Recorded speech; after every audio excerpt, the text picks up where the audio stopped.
Welcome to Power Lunch Live. I'm Rhett Power, your host. It's good to be back here in 2022 and one of the first shows of the year. So I am with Michelle Johnston.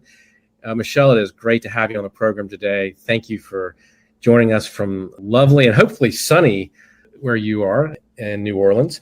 Now, the reason I've got Dr. Johnston on today is because she's got a new book called The Seismic Shift in Leadership. And I wanted to talk to her about that today because I think it's such an important topic.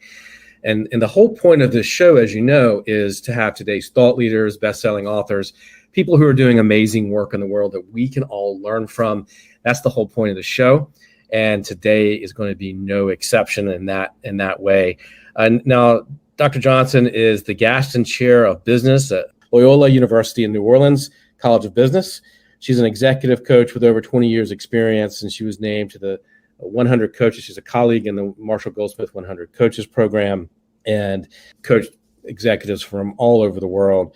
Now, her Ph.D. is in communication from LSU, and her new book, The Seismic Shift in Leadership, shares what she has learned over 20 years as an executive coach, primarily that connection with yourself, your team, and your organization is the key to a leader's success. Welcome. Thank you. Thank you, Rhett. That was such a lovely introduction. I'm really thrilled to be here with you. Thank you for making time with me. Thank you. You're welcome. And again, it's our pleasure to have you on the show. And I mean, the book is just blew me away how spot on you were. And talk about your motivation for writing this. What led you to writing it? And what got you to the point where you said, I've got to share this with the world? What Great question, because it was like a lightning bolt. I had my head down doing my thing, as a professor, teaching my courses, publishing, coaching on the side. And in 1 year, 3 of the executives I was coaching lost their jobs. And I knew that in those 3 situations, I was brought in to help, of course.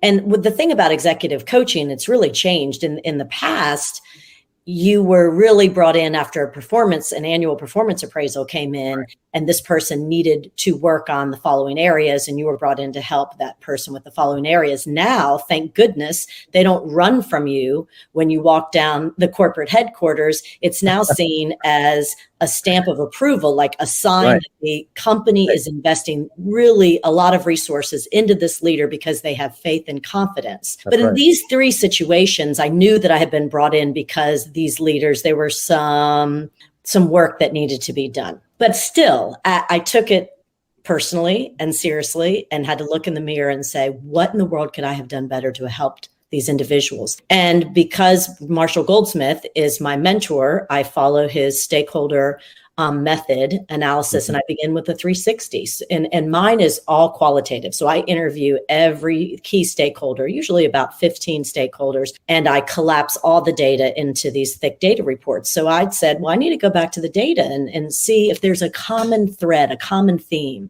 And boy, was there, Rhett. What jumped out at me is that the data, each person who got let go lost trust with their team. So they lacked meaningful connection with their team.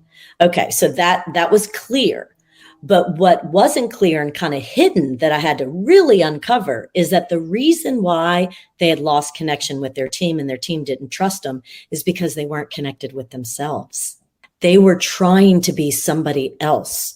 So the female that I was coaching was trying to be her hardcore mentor, who was the CEO, and she had been the COO, and he had been wildly successful, very well respected, incredibly aggressive and action oriented. And she said, well, if that was successful, I'm going to emulate him. And she emulated him, and it wasn't successful because it wasn't her. And then the other 2 males that I was coaching, they were brought in from outside of New Orleans in these big distribution centers, and just felt like they were a fish out of water. There was this one individual who was allergic to seafood, didn't drink beer, trained all the time for his Ironman competitions, lived 45 minutes out of the city. And the people he was leading were all lovers of New Orleans culture, crawfish boils, brass bands on the front porch, what used to be called Dixie beer. It's now Faubourg, and their aunts and uncles down the street, and a very communal lifestyle, which is one of the things that attracted me to this city. I mean, it's communal. Yeah. And so he felt he had been a military brat growing up. And so he just felt like he didn't fit in. So rather than continuing to try to find commonality and connection, he put up a wall. And I call this the mask of perfection, because it really depends. The mask of perfection means different things to different people. But what perfection does when you're trying to be somebody else, or when you put a mask up because you're so uncomfortable with yourself, it creates a wall. So perfection equals disconnection. And that's why they lost their jobs. And that's when the lightning bolt went off in me that I've got to write this book to help others, because I could have been that leader who lost their job. I'm a recovering perfectionist. I had been trying. And so I think that's what really prompted me. I thought, oh my gosh, as a business professor, that was me. I would walk into the business classroom completely trying to be like my male older colleagues who I just was so enamored of, in a professional way, of course, just like, I want to be like them. They're amazing. I can't be me. I want to be like them. And I walked into the business classroom and completely changed who I was. And guess what, Rhett? It didn't work. So I almost failed. The dean brought me into his office and said, you've got to figure out how to bring up your faculty evaluations. And I said, I don't understand, because I'm doing everything that my mentors who win faculty member of the year tell me to do. I'm doing but I just wasn't me. So that's what prompted me to write the book. I wanted to help others not make the same mistakes. So how does that, because I totally get that, right? And I see that in my coaching, and I've seen that in my professional career. And I'm probably even guilty of that, right? And it's easy for us to want to emulate. I think back to some of the good bosses I had, and I thought, and some of the bad ones, and I thought, okay, I don't want to be that guy, but you're right. You've got to find that balance between what they do really well and how that fits into your style. How do you coach people? And I know I'm getting it sort of granular here, but how would you have coached that guy to the guy that just put up the walls? How would you coach him to change that? I mean, because it's hard for him to integrate into that culture, right? Yeah, it was really hard. It was, and it's critical. Yeah. So when I had that lightning bolt and I realized that connection, and this is pre-pandemic, and I realized that connection is the foundation of leadership success. And it starts with you, to be connected with yourself, to be connected then with your team, and then to be connected with your organization. So once I figured those three levels out, and I had this theory, and I knew from my observations it was true, I wanted then to learn techniques like you're asking about, of how high-level leaders do figure out how to connect with themselves, with their teams and organizations. So I went and I interviewed 18 fascinating leaders from all around the world to understand what their superpowers were when it came to connection and what they did, but also what some of their weaknesses and what they struggled with and what they did to overcome it. So the first thing I do when I'm working with a client who I can tell from the feedback that maybe they're not very authentic, and maybe they're just uncomfortable in their own skin, they're hiding something about themselves, but there's a wall up. And I work a lot on owning your story, figuring out, what your background is, so that the story you're telling yourself, and this is not like an elevator pitch. This is not owning your story. This is for you internally, to make sure that the script that's going on in your head describes you in an accurate and positive way. So I'll give you an example. There was a woman up in the Midwest. The president called me. It was a printing company, and she had been there for years and really made it known she wanted to be in the C-suite. And the president called me and said, we would like her to be in the C-suite, but right now she doesn't have a good rapport with her team. They don't really enjoy working with her. She's got a chip on her shoulder. Can you help her? I said, absolutely. And what I learned by working with her is that the story she kept telling herself was that she had been a single mom, raised 3 daughters all on her own, worked nights, worked weekends, went in sick, didn't take vacation, but she made it. But when I then asked about her right now, when I went back after I interviewed all the other stakeholders, and I said, well, tell me about who you are right now. And she said, oh my gosh, my 3 girls graduated from college. I'm recently engaged. I said, that story is the story you need to tell yourself, because that is going to allow you to have connection and compassion for your team. But the story of, I did it, it was so hard, and you've got to do it too. And, just kind of unrelenting standards. And so sometimes that first step of owning your story really takes a lot of work to let go of whatever shame or discomfort you have with your past, to make sure that you're allowing your strengths to shine. Well, and it also, it makes it easier to connect with your people, right? When they see you as real and as human, that little bit of compassion, that little bit of empathy, that little bit of vulnerability, maybe. Yes. When you let that kind of come through, because I don't think that guy that you're talking about in New Orleans, right? I don't think everybody was expecting him to become a New Orleans Knight, whatever you call a citizen of New Orleans. That's right. I don't think they were expecting him to completely adopt but he had to give something. That's right. And he gave up. He didn't try anymore. And the wall was his discomfort. So he was so uncomfortable that he just didn't talk about himself. He didn't talk about it. He wasn't seeking commonality anymore. And that's really the first step in really, once you own yourself and your story, and you know who you are, and you own your communication style, and you give up perfection, then it's about finding that commonality with those that you're leading. You said something really important, Rhett, about compassion. And so again, and I so appreciate your opening remarks that this particular thesis of mine, that connection is everything for leadership right now.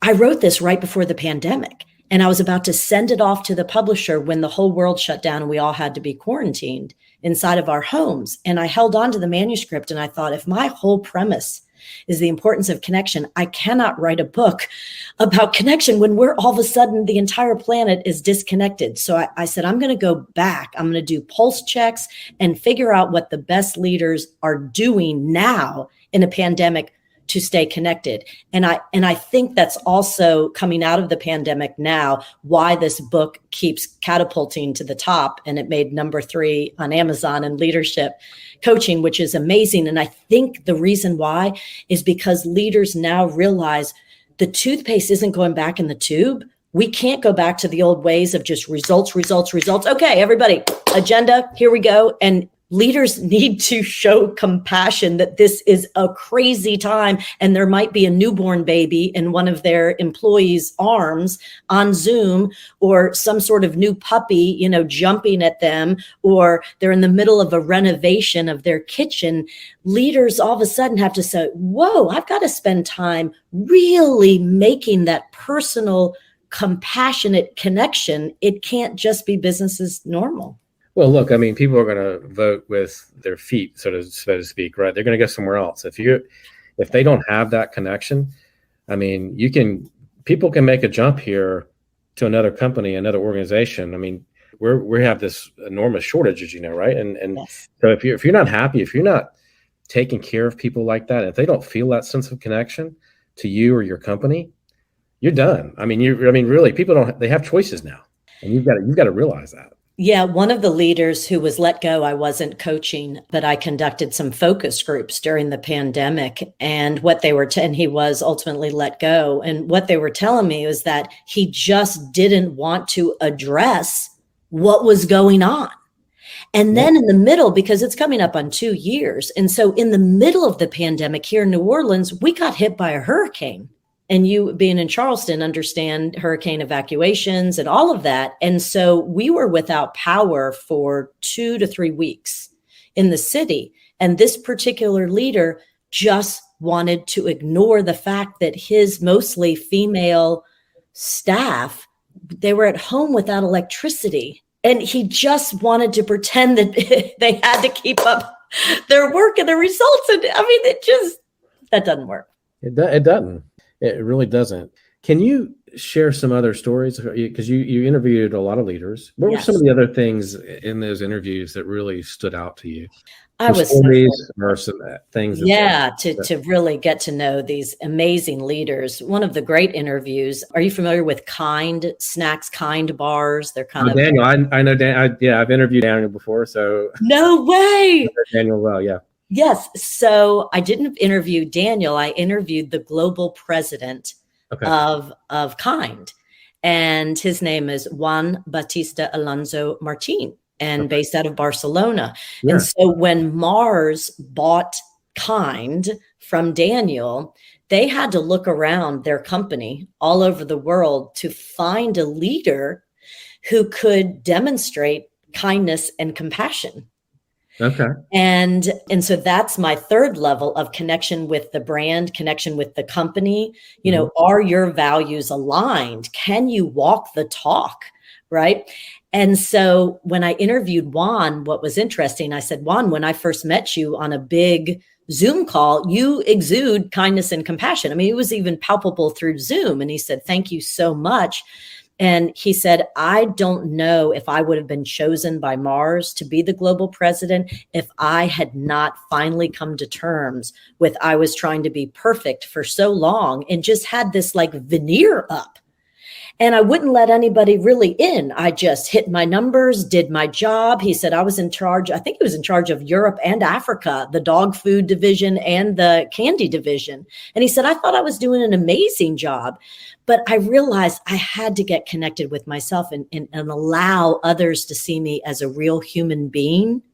And only when I did that did my career really catapult. And I was chosen to be the global president of Kind because he demonstrated kindness and compassion. How do you think he did that? He said he worked really, really hard. He had a coach. And he went to some positive psychology, I think, workshops and really tried to break down what he felt, what he was hiding, what he was scared of. Because typically those who are trying to be perfect then demand perfection in others. And what's crazy is that ultimately creates a culture of fear and competition in your team.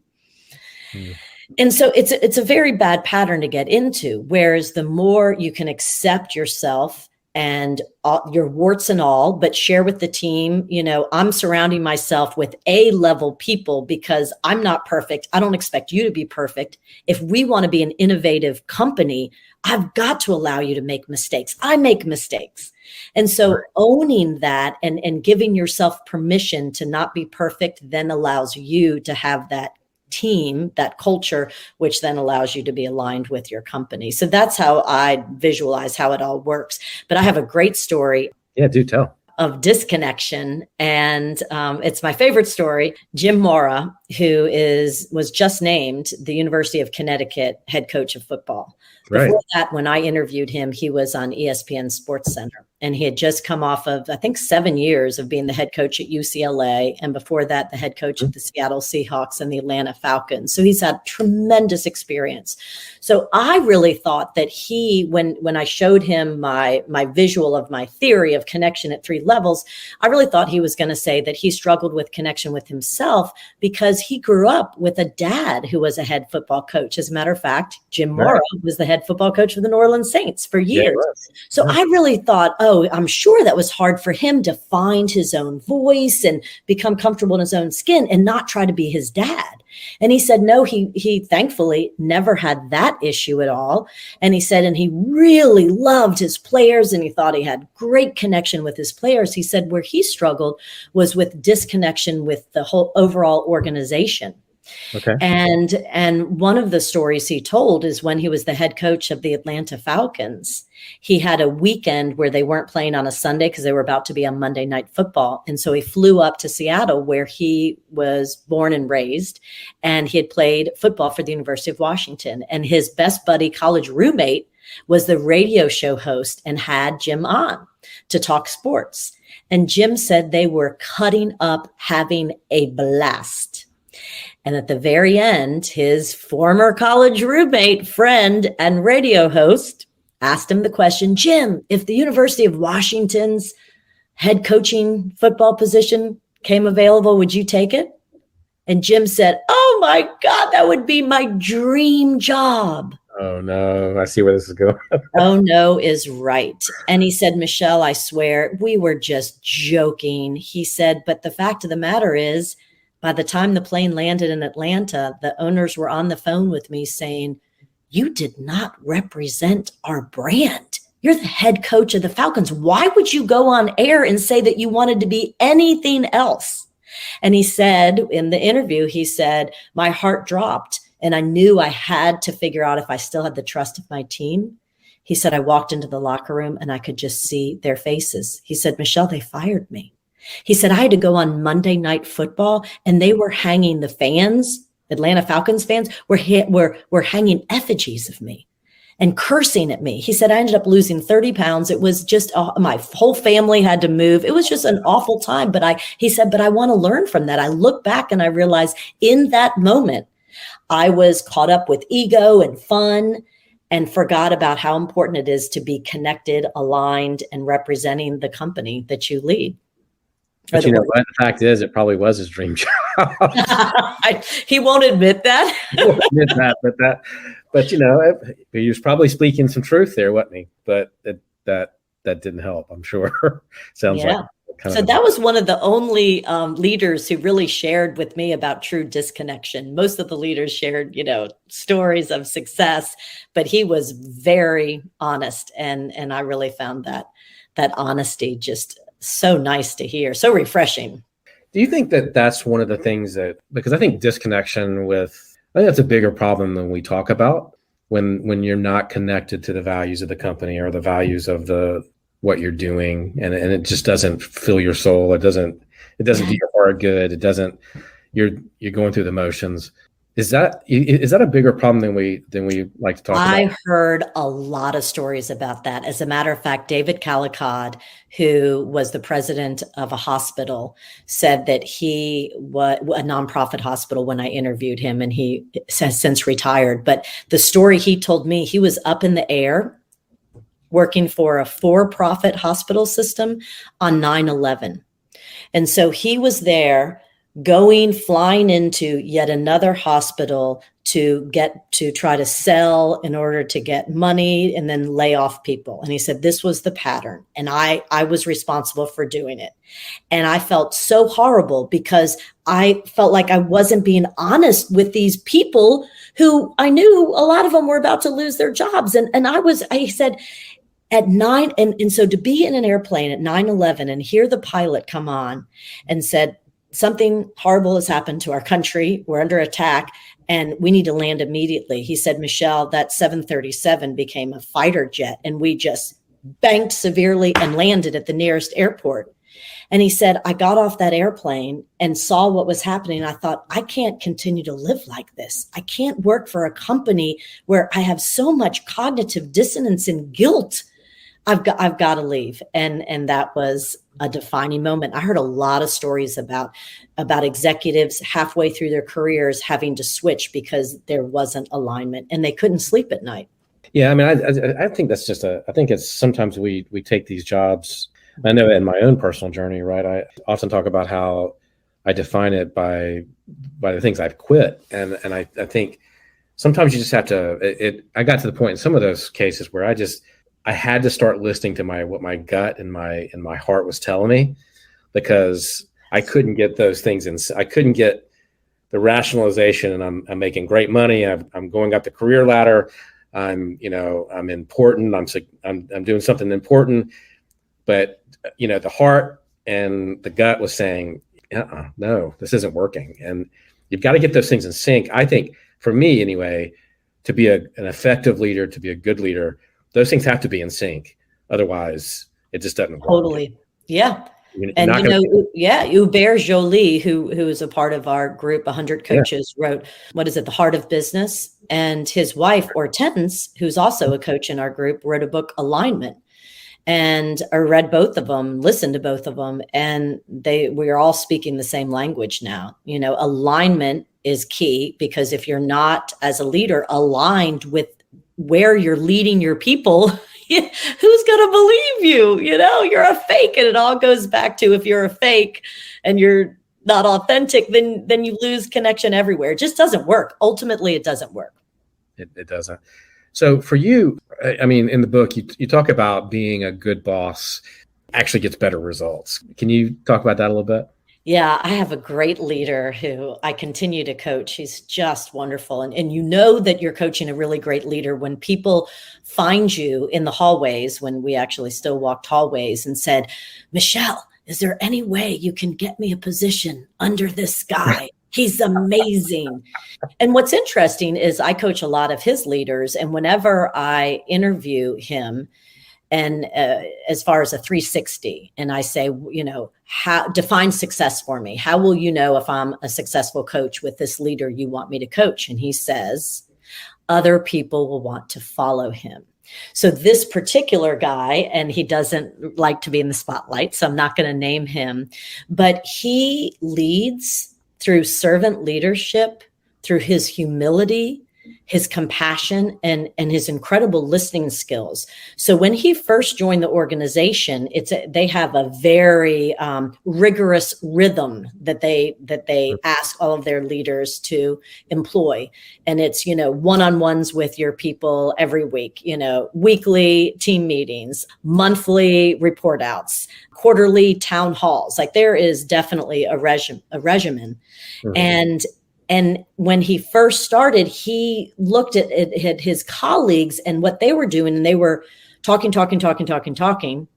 And he is an introvert who'd much rather listen. So he would conduct all of his meetings employing the strategies he saw, and he'd be exhausted. He's like, this is not how I want to lead. So he turned everything upside down. So what had been the norm of 80% directing and talking and dictating and 20% listening, he does it the opposite. And so I attend his team meetings now on Zoom. And if they're an hour and a half, for the first 20 minutes, he embeds time to go around. He goes, I want to know how each of you on my team, how you're doing on a scale of 1 to 10, personal, family, business. I want to get a pulse check.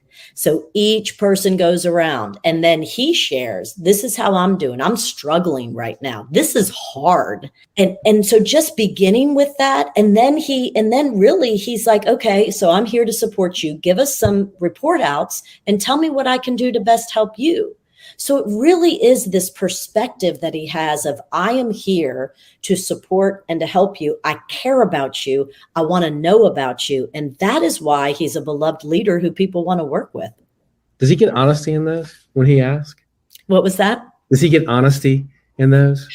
What's interesting, and I need to write this up as a case study. One of the times, he's a leader at a hospital, and during COVID, as you can imagine, it's been very hard to really generate the revenue they need because a lot of the elective surgeries they weren't able to do. I mean, it was a tough time for hospitals, the burnout, the shortages. So in one of those meetings that I attended, it was right when Delta came back, and nobody was really expecting it. Like, wait, what? Yeah. And the Delta variant emerged. So it was a team meeting, and he said, okay, I want to hear how y'all doing, on a scale of 1 to 10. They went around, and each person on average was like 8, we're doing pretty well, 8.5. And he went last, and he said, I got to be honest with you. This is hard. I can't believe my kids don't know what college life is like without a mask. I can't believe my mother-in-law can't even get in to get a mammogram, which I know she needs to get. Like, this is hard. He said, so I need you to know I'm having a hard time. And could we please go around and do that again? And Rhett, the scores were 3 out of 10, 4 out of 10, Absolutely. Because he gave them permission to be real and honest. I'm glad you said that, because I think that's the key. It's that extra step. It's not just superficial either. I think the smart leader will go around and do something like that. But the really smart leader, the really good leader, follows up with that and says, come on now. If I'm a 5, I know that everybody in this room is not an 8. That's right. And so, I'm glad you said that, because I think that's the key. That's the story. That's what I wanted to get to, because that's the real connection, I think. That's right. And so what I learned and what I'm really recommending is, in order to be or stay connected with your team right now in this crazy world that doesn't look like it's going to be changing anytime soon with virtual, and I don't know if the workforce is ever going to all go back to work, is leaders really need to embed time, the first 10 minutes of a meeting, to connect with their people. And because if they don't do that, and it's counterintuitive, some of my leaders really give me pushback and said, Michelle, I have so much to accomplish. Look at my agenda. You're telling me for 10 out of the 50 minutes, I'm going to spend asking how they're doing? I said, yeah, because let me tell you why. If you're so focused on results, you're not going to get the results you want from your team unless they feel motivated and seen and heard, and they trust you, and they feel connected as a team where they want to collaborate. All of those soft skills that we talk about are only possible in order, or the results that you want are only possible if you work on the soft skills. Plain and simple. I think that's a great takeaway. I agree, Rhett. I feel like it's plain and simple, but so many of my leaders give me pushback and say, Michelle, I don't really want to know about everybody's personal life. I'm like, but you're in their living rooms now. You have to. As Marshall says, right? It seems so simple, but it's hard, right? But you've got to take that. You've got to take that time, you know, and that's what people need, and that's what you sign up for when you take that job. I mean, you've got to take that extra step now. I've talked about this on the show before. I've got a client that every day at lunch, he takes his lunch break, and every day at lunch, and he's got 200 or 250 people on his team. Every day of the year, he goes to lunch with somebody. You know, that's so fantastic. He sits down with lunch, you know, with the guy that sweeps the floor, you know, and at least once a year. And, you know, he makes it a condition. He says to his managers, I'm not trying to go around you. I'm not trying to get in your space, but I want people to know who I am. I want to know who they are. And I want them to know that I care. Love it. See, that's another connection strategy. And I really don't like how some people call, oh my gosh, I have to do an icebreaker. You know, just think about it as a connection technique, a connection exercise, a connection strategy. So picking one person to go out to lunch with, fantastic. Starting your meeting off with, how are you doing really? Just think about ways. And again, it's got to be intentional these days. How am I going to connect? You got to be deliberate about it. Let's rebrand icebreakers, because I agree with you. Because it's a connection exercise. That's what it is. That's totally. I got a couple more questions. Three more questions specifically. One about the book. You did a lot of the research, as you were talking about, prior to COVID. You went back and you talked to leaders. What was different about them when you talked to them prior to COVID and after COVID had happened? What was were they changed as leaders? They were exhausted. What I've learned through all of this, particularly with the pandemic, is leadership is hard. Yeah. And it can be the most rewarding thing you've ever done, and it should be. But right now, they're exhausted.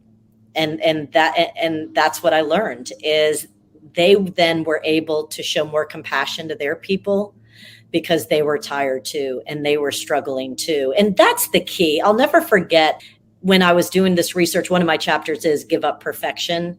And when I realized that, like you, Rhett, you shared your story of when you experienced cognitive dissonance and disalignment, and you thought, I have to leave. My heart's not into this job. I got to do something else, right? And you were real. Well, in order to give up that perfection, it takes so much energy to put on a show, right? Whereas leadership, true compassionate leadership, needs to feel real and easy, and it needs to give people more of a sense of peace rather than anxiety. So I think having all of these leaders that I coached and talked to go through the same thing that their people went through gave them much more empathy and compassion. And one of the things I'd love to bring you back on at some point to talk about the companies that have gotten it right, sort of as we try to make a transition. I mean, we've got that story with the guy that just fired 900 people via Zoom. I mean, there are companies that are shining examples of who've made this transition to a new work and a new way we work and a new reality, because the pandemic's not going anywhere, right? And we're going to be living with this for a long time. So I want to explore how some companies are really doing this well, and others that haven't. And I think it'd be fun to have you back on to talk about that. I would love that, because I just posted an article on LinkedIn that got me so fired up after I read it. It was on the New York Times about, we can't handle jerk bosses anymore. No. used to, but it's abusive. We can't handle it now. Bye-bye, jerks. And we don't have to. That's just the thing, right? And I think that's a reality check for the jerk bosses. You're absolutely right. Bye-bye. Adios. Well, and their companies are going to have to get rid of them, right? I mean, that's the thing, right? You can't afford now to have that be the way you operate. Well said. Your customers. Not only employees, but your customers are going to say bye-bye. I mean, I think that's the most important thing. I got two more questions that really aren't book related, but maybe they are. Because I think a lot of what, I do a lot of work with courage and I do a lot of work with accountability. And this really speaks to me in terms of some of this takes courage. I mean, what's your take on courage and what it takes, or how this fits into the way you're thinking and the way you see this? To be a great leader right now takes a tremendous amount of courage, because it demands all of these soft skills that really, it's like, oh my gosh, I have to lean in with empathy and compassion and listen and pull it out of them and not just tell them what to do and not just direct. And I mean, you've got to be really vulnerable these days for sure. And that takes courage, because you're showing all of you. And I said in that LinkedIn post when I posted that New York Times article about bye-bye jerk bosses, I said, I really think we're in a revolution, and please join me. It's a treat me like a human revolution. I couldn't figure out a different way of seeing it. Like, I like that. Treat me like a human revolution. We put up with the command and control and authoritarian leaders for way too long. I don't think that was ever effective, but it was very much the norm. And we sat at the table every night. My father worked for General Motors. He was a corporate guy. Every 2 years we moved because he was so good at his job, and he kept getting promoted. And he would come home. We always had dinner every night together, my mom, dad, brother, and I. And we heard about General Motors and him working for bosses that never even bothered to learn his name, and would just yell out in the big cubicle, hey, you.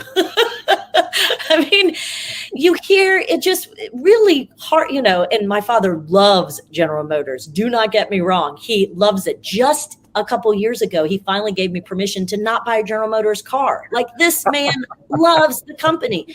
It was normal to him. That just doesn't work anymore, thankfully. So it takes a lot of courage, because you have to show up as a full human and you have to treat others like real humans.